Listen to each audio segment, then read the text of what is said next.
Good morning বন্ধুরা।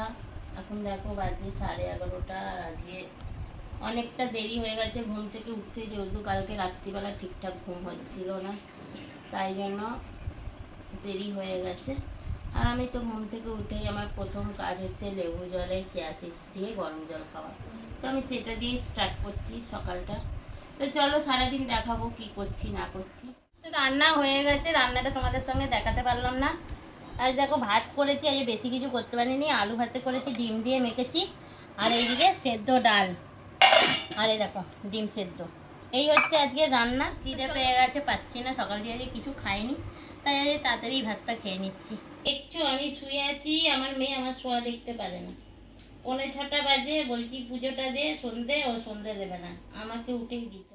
লক্ষ্মী পুজো কবে গেছে আর এখনো লক্ষ্মী পুজোর বাসন হাফ মাজা হয়েছে, হাফ মাজা হয়নি। ওরে এত বড় মেয়ে বাসন মাজতে পারে না, সব আমাকেই করতে হয়। তো কি বলবো বলো, যেদিন আমি পারবো সেদিন মাজবো, থাক পরে।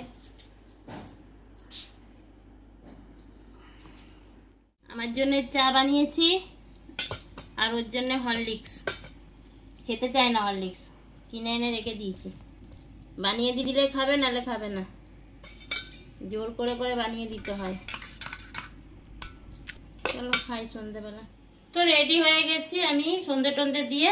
এখন 7:15 বাজে, একটু বেরোবো, মাংস আনতে যাবো। যেহেতু সকালে আজকে আলু সেদ্ধ ভাত খেয়েছি, তাই জন্য একটু মটন আনতে যাচ্ছি। মটনটাই রান্না করব আজকে, করলে আমার কালকে রবিবার একটু বেশি করেই করব, কালকে আর করতে হবে না, শুধু ভাত করলেই হয়ে যাবে। আর ভাতের সাথে যদি কিছু করি।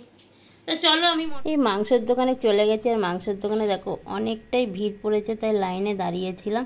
তারপরে আমার লাইন এলো, আমি মাংস নিয়ে তারপরে বাজারে চলে গেলাম একটু পেঁয়াজ নিতে। পেঁয়াজ শেষ হয়ে গেছিলো, আলু ছিল ঘরে, পেঁয়াজটা নিয়ে নিলাম, দিয়ে চলে আসলাম আবারও বাড়িতে। দেখো মাংস আনতে গিয়ে এতটা লাইন পড়ে গেছে, শনিবারেও এত লাইন। তো লাইনে দাঁড়িয়ে আমার গরম লেগে গেছে, আবার অতটা দূর হেঁটে হেঁটে গেছি।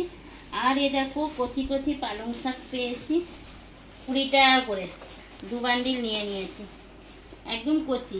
কালকে করবো, এটা নিয়ে নিলাম। আর সকালে আমাকে বাজার যেতে হবে না। মূলো দেখেছো, এই দুটো মূলো 12 টাকা, ছোট ছোট মূলো। আর ঘরে বেগুন আছে, সব আছে। আর সিম নিয়েছি একটুখানি, 300 টাকা কেজি সিম, 100 সিম 30 টাকা নিয়ে এসছি, কালকে এগুলো হবে। মাংস এনে আমার ধুয়ে রেখে দিলাম আগে থেকে, তারপর আমি সব করে নিচ্ছি, তাহলে তাড়াতাড়ি হয়ে যাবে মাংসটা। এই যে মশলা পেস্ট করা হয়ে গেছে, এদিকে আলুও কাটা হয়ে গেছে। তারপরে দেখো এদিকে পেঁয়াজও কেটে রেখে দিয়েছি, তাড়াতাড়ি তাহলে রান্নাটা হয়ে যাবে। সব জোগাড় জান্তি করে নিয়েছি। চলো এবার